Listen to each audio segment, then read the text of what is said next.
Fala pessoal, seja muito bem-vindo a mais um vídeo do canal. No vídeo de hoje eu vou trazer para vocês aí uma atualização sobre XPML11, tá? Vou trazer para vocês todos os dados da empresa, né, do fundo imobiliário, e também vou trazer aqui uma notícia a respeito aqui do FIIs.com, tá? Vou trazer para vocês aí que saiu a respeito aqui de XPML11 mantém dividendos, apesar da queda do resultado líquido, tá?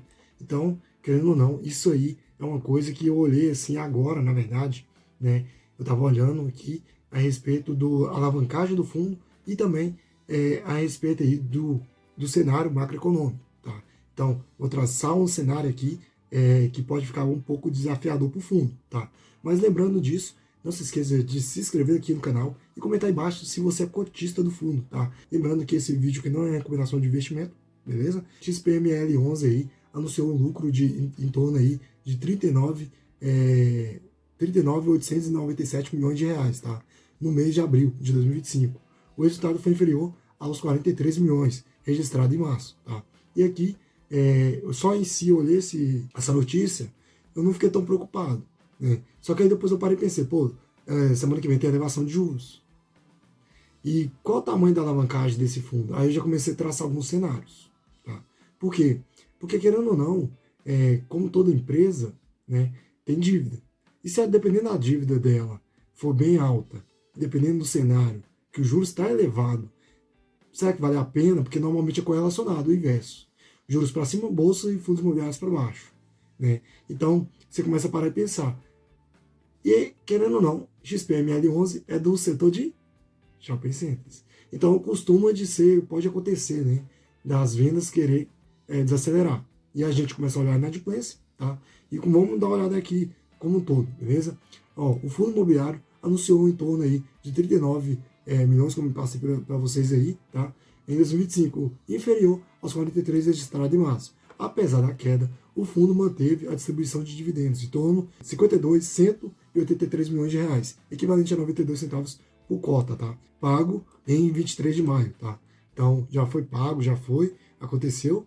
E aqui, no caso aqui, ó, a gente sabe, né, que nessa última relatório gerencial trouxe para vocês aí, que o gestor falou aí a respeito, né? Conforme divulgado no mercado demonstrado no gráfico anterior, o fundo terá uma necessidade de caixa ao final de 2025.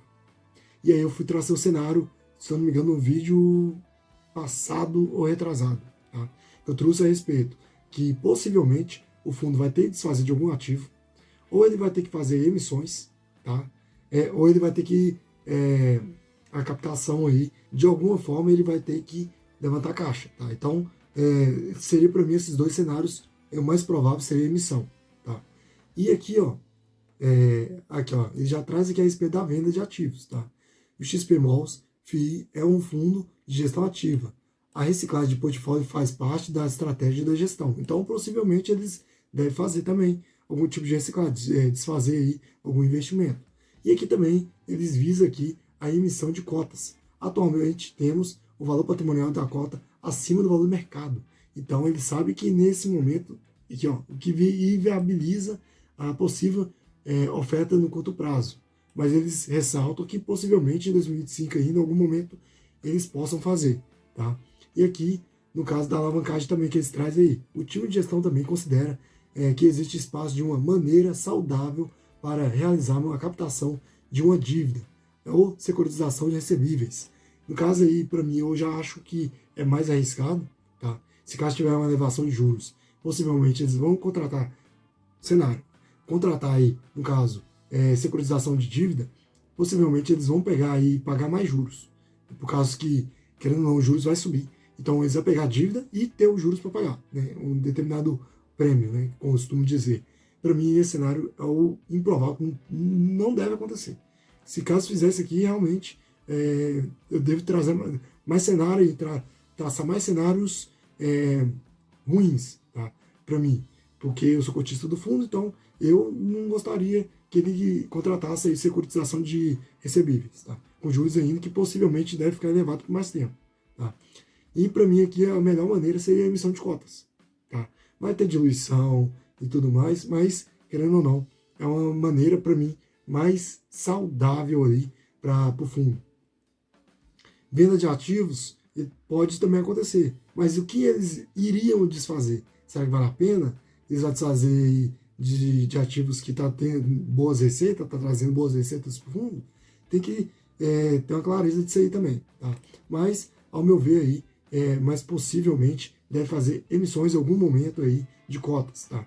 O problema aí é os juros. Né? Se os juros continuar subindo, que nem já projeta para a semana que vem, a taxa Selic subir para 15%, o problema vai ser a dívida. Né? Toda empresa tem dívida. A alavancagem dele está em torno de 25,9%, próximo aí 26%. Tá? Já teve um momento aí melhores, tá? Em 2024, né? Maio, se não me engano aqui, estava próximo aqui a 10%, né? E subiu bastante, tá? Tá mantendo aí acima aí de 20%, né? Então, a gente fica de olho, tá? Tanto na alavancagem, quanto também aqui cadê? A inadimplência, né? Cadê? Aqui, ó, a inadimplência. Tá 1,9, tá? Então, a gente fica de olho. A vacância do fundo tá bem controlada, tá? Mas, querendo ou não, a gente fica de olho a respeito aí do que pode acontecer. Eu, sendo bem sincero com vocês, XP Malls é um ótimo ativo, tá? Eu acredito ainda que o fundo, para médio e longo prazo, deva fazer diferença, mas esses juros já começam já a incomodar para mim. Por quê? Querendo ou não, eu tenho que pegar os juros, que tá a taxa Selic, e comparar os ativos que pode performar, né? Então, a gente já olha ali papéis, ao meu ver, né? Papéis, né? E também aí algumas ações, no caso aí, defensivos, né? Então, ações aí que geram receitas, né? Que nem eu já trouxe vídeos sobre Sanepar, Copasa, Semig, tá? Então, ações aí, querendo ou não, sempre vai ter receitas recorrentes, tá? E possivelmente aí deve performar mesmo com juros um pouco mais elevados, tá? Então era isso que eu queria trazer para vocês. Comente embaixo o que você achou desse vídeo. Não se esqueça de se inscrever no canal e coloque embaixo aí qual cenário provável aí. A empresa contratar securitização de dívidas recebíveis, ou no caso, emissões de cotas, ou no caso aqui também desfazer de determinado ativo. Comente aí que eu quero saber o que vocês estão pensando a respeito disso aí. Tá? Então era isso. Até a próxima, pessoal.